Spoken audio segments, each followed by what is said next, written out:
Jai Hind everyone, good morning to all of you. This is Pooja Upadhyay from Shri Ram Public School. Till now in this chapter, poverty as a challenge, we have studied what is poverty, what are the indication of the poverty, what is the difference between the rural poverty and the urban poverty. उसके बाद हमने last lecture में देखा what are the causes of poverty. Now today we are going to see in that only a new topic, it's anti-measures of poverty. Anti-poverty measures. Removal of poverty has been one of the major objective of Indian developmental strategy. सबसे पहला ये तो आप सभी को पता होगा that all the government of Indian always wanted to remove the poverty 100%, right? The current anti-poverty strategy of the government is based broadly on two planks: promotion of economic growth, and the second one targeted anti-poverty programs. Means for removing the poverty from all over the India, the government focusing on all these two components, that is make the promotion of economic growth. Economic growth means there is a make increment in contribution of GDP, जो तीनों sector से contribution आ रहा है GDP में उसको बढ़ाइए, उसके through हमारे कंट्री का जो इकोनॉमी है वो बढ़ेगा, इंफ्रास्ट्रक्चर फैसिलिटीज़ बढ़ेगी, और ये सारी चीज़ें होंगी तो ऑटोमेटिकली जॉब एम्प्लॉयमेंट अपॉर्चुनिटीज़ भी इंक्रीज होने लगेंगी, जिससे कुछ हद तक पॉवर्टी कम हो सकता है. Next, targeted anti poverty programs, यानी पॉवर्टी को रिमूव करने के लिए कई अलग अलग प्रोग्राम लॉन्च किए. Over a period of 30 years lasting up to the early 1880s, there were little per capita income growth and much reduction in the poverty. थोड़ा बहुत per capita income increase हुआ और बहुत ज़्यादा poverty कम भी हुआ है.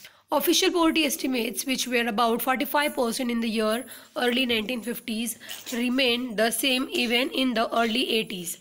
Since the 80s, Indians economic growth has been one of the fastest in the world. यानी पूरे वर्ल्ड में ये देखा गया कि ड्यूरिंग द 80s इंडियन का जो पॉवर्टी है, ठीक है, कुछ हद तक वो कम हुआ, पर कैपिटा इनकम भी इंक्रीज हुई.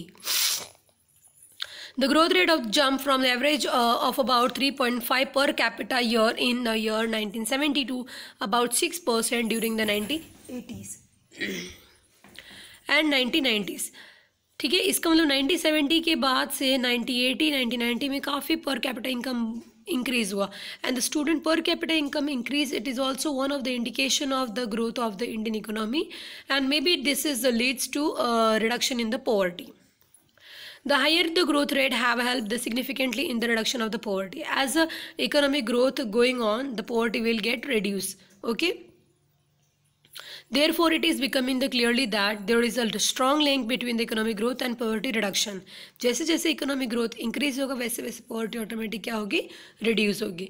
Economic growth widen the opportunity and provides the resources needed to invest in a human development. यानी इकोनॉमिक ग्रोथ होने की वजह से क्या होता है, वेरियस अपॉर्चुनिटीज़ जनरेट होती हैं ऑटोमेटिकली, जिसके थ्रू ह्यूमन रिसोर्स जो हमारे पास है, जो लेबर इंसेंटिव हमारी है, उसमें हम इम्प्रूवमेंट कर सकते हैं. ठीक है, needed to invest in human development. This also encourage the people, क्योंकि हमारे यहाँ पे पॉवर्टी होने का मेन रीज़न पॉपुलेशन इटसेल्फ भी है. अब जो लोग इलिटरेट है उनको जॉब तो नहीं मिलता. अब जॉब अच्छी खासी जॉब नहीं मिलती, मतलब तो जब अच्छी जॉब नहीं मिलती ऑब्वियसली वो कोई डेली वेज वर्कर ही होंगे या लेबरर होंगे, लेकिन डेली वेज वर्कर को डेली काम मिलता कहाँ है ना. तो इन सब की वजह से क्या होता है, वो लोग अपनी बेसिक नीड को भी कंप्लीट नहीं कर पाते. लेकिन अगर उन्हीं लोगों को प्रॉपर एजुकेशन और प्रॉपर ट्रेनिंग डेवलपमेंट मिले तो वो लोग भी अच्छी खासी जॉब कर सकते हैं. This is also encourage the people send their children, including the girls child, to school in hope of getting the better economic returns from investing in education. जैसे ताकि उन्हें जब जॉब एम्प्लॉयमेंट अपॉर्चुनिटी मिलेगी तो उनकी स्टैंडर्ड ऑफ लिविंग इंक्रीज़ होगी, जिससे वो अपने बच्चों को छोटे मोटे काम पर भेजने से अच्छा स्कूल भेजने लगे, ताकि उन्हें भी ये लगे कि जो पैसे हम आज अपने बच्चों की पढ़ाई में इन्वेस्ट कर रहे हैं उसका रिटर्न हमें इन फ्यूचर मिल सकता है. ठीक है. However, the poor may not be able to take the direct advantage from opportunity created by economic growth. Moreover, growth in the agriculture sector is much below expectation. This has direct bearing on poverty, as a large number of the poor people live in the village and are dependent on agriculture. अब ये क्या कह रहे हैं, economic growth का फ़ायदा तो होता है लेकिन जो पुअर पीपल हैं उनको डायरेक्टली नहीं हो पाता है. जैसे देखिए होता क्या है, अब गवर्नमेंट ने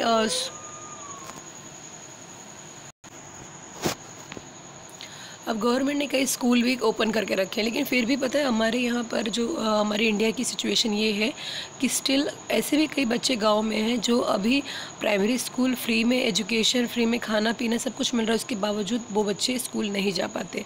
एंड उसका रीज़न सिर्फ एक ही है, unemployment of the family member, and that's why they use to do the daily wage working, and that's why they are sending their children to hotels and somewhere for the work only to earn some money, so that the standard of living of the people, at least they can able to fulfill their basic need, right? So यही कहा जा रहा है कि जो भी economic growth होता है उसकी वजह से भी इन लोगों को डायरेक्ट फ़ायदा नहीं हो पाता। देखिए होता क्या, जो विलेज एरिया में है वो लोग ज़्यादा करके एग्रीकल्चर पे डिपेंड होते हैं।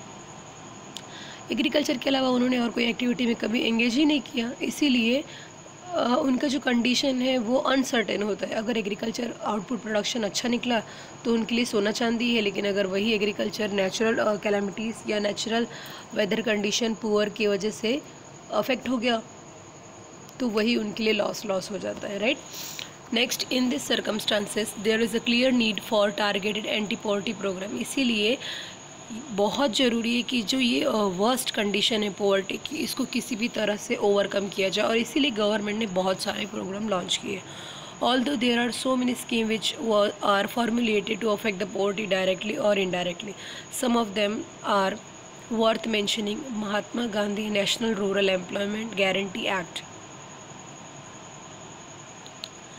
That is MNREGA. आपने सुना होगा मनरेगा, राइट। वो भी एक टाइप का क्या है, गवर्नमेंट का मेजर्स है ताकि पॉवर्टी कुछ हद तक कम किया जा सके। Aims to provide the 100 days of the wage employment to every household to ensure livelihood in security in a rural area.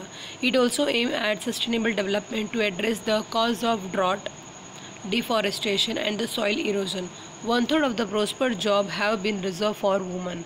The scheme provided employment to 220 crore person, day of employment to 4.78 crore household. The shares of SC/ST women person day in the scheme are 23% and the 70% and 53% respectively. यानी जो poor section है, ठीक है, अब उसमें भी caste wise इन लोगों ने गवर्नमेंट ने क्या किया, देखा कि ज़्यादा करके जो SC/ST कास्ट के लोग हैं वो ज़्यादा सफ़र कर रहे हैं इस पॉवर्टी में as compare to the open and general category.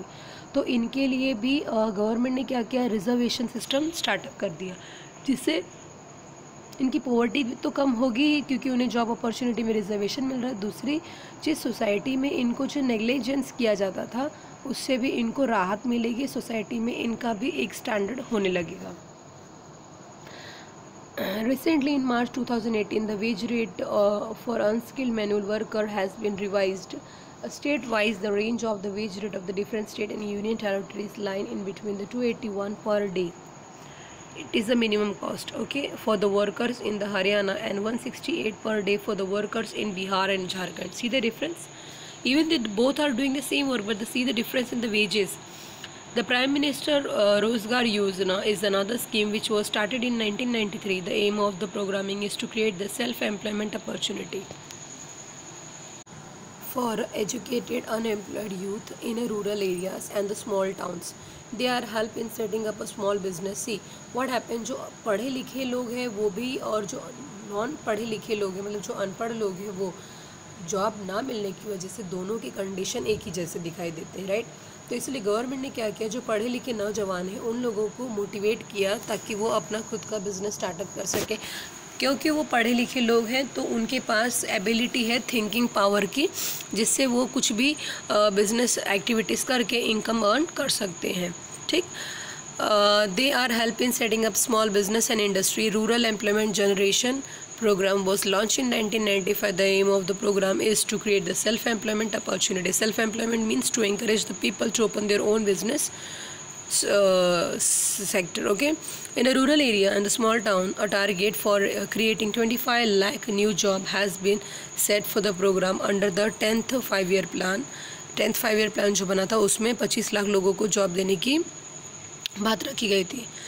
स्वर्ण जयंती ग्राम स्वरोजगार योजना was launched 1999. The program aims it at bringing the assisted poor families above the poverty line by organizing them into the self-help group through the mix of the bank credit and the government subsidy. Self help group ना एक community की type होती है जहाँ पे लोग अपना पैसा कंट्रीब्यूशन करते हैं, सेविंग करते हैं, और जब भी नीडी पीपल जो उनके मेंबर में ही होते हैं उनको रिक्वायर्ड होता है तो उनके लिए वो हेल्प भी करते हैं। इसके अलावा sometimes in self help group को सेंट्रल गवर्नमेंट के थ्रू भी कुछ सिक्योरिटी अमाउंट दी जाती है। इस सेल्फ हेल्प ग्रुप का बस एक ही मेन मोटो होता है, to save the money and to help the each other. ठीक है, इसका मेन पर्पस पता है, वो जो हम लोग मनी लेंडर से लेते थे ना लोन्स वगैरह, जिसकी वजह से बहुत क्रिटिकल सिचुएशंस होते थे, जैसे टाइम से पहले लोन मांगते थे ज़मींदार, फिर नहीं दिया जाता तो ज़मीन हड़प लेते थे नॉन, इनसे बचने के लिए सेल्फ हेल्प ग्रुप को सेटअप किया गया था। ठीक है, नेक्स्ट, अंडर द प्रधानमंत्री Gram Udyog Yojana launch in 2000, additional central assistant is given to the state for basic service such as primary health, primary education, rural shelter, rural drinking water and rural electrification. Another important scheme is Antyodaya Anna Yojana, about which you will be reading more in the next chapter. The result of this program have been mixed. One of the major reason for less effectiveness is the lack of the proper implementation and right targeting.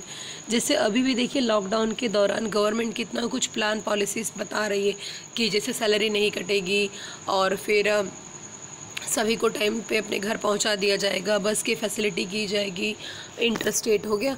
तो फिर अगर ये सारी चीज़ें government कर रही है, जैसे बस फैसिलिटी को ले लीजिए, ठीक है, अब हर स्टेट की गवर्नमेंट कहते हैं कि हम इंटरस्टेट फैसिलिटी कर देंगे। जैसे एक ही स्टेट में अगर आप कहीं फंसे हुए हैं तो आप अपने घर आ जा सकते हैं, उसके लिए हम लोग बस चालू करवा रहे हैं, ठीक है, बस फैसिलिटी स्टार्ट कर रहे हैं।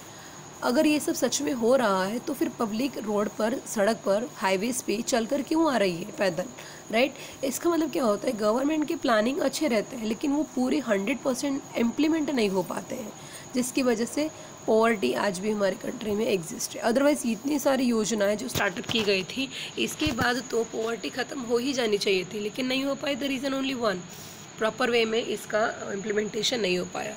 Moreover, there has been a lot of overlapping of the scheme. Despite the good intention, the benefit of this scheme are not only fully reached to the deserving poor.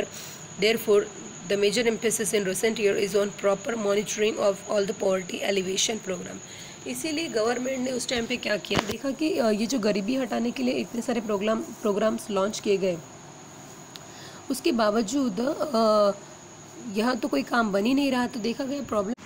फिर जब देखा गया कि काम नहीं बन पा रहा है तो फिर गवर्नमेंट ने सोचा कि इसको किसी भी तरह से इफ़ेक्टिव करना होगा। ठीक है, तो इस तरह से हमारे कंट्री में पॉवर्टी एलिवेशन के कई प्रोग्राम लॉन्च किए गए और धीरे धीरे करके पॉवर्टी को कम करने की कोशिश की जा रही है। ठीक है, तो स्टूडेंट आज हम लोग यहीं पे स्टॉप करते हैं। नेक्स्ट लेक्चर में हम लोग ये नेक्स्ट हेडिंग पढ़ेंगे, द चैलेंजेस अहेड। ठीक है, आगे और कौन कौन से चैलेंजेस थे पॉवर्टी को रिमूव करने के लिए। ठीक है, if you having any kinds of the doubt so please ask me in the evening schedule.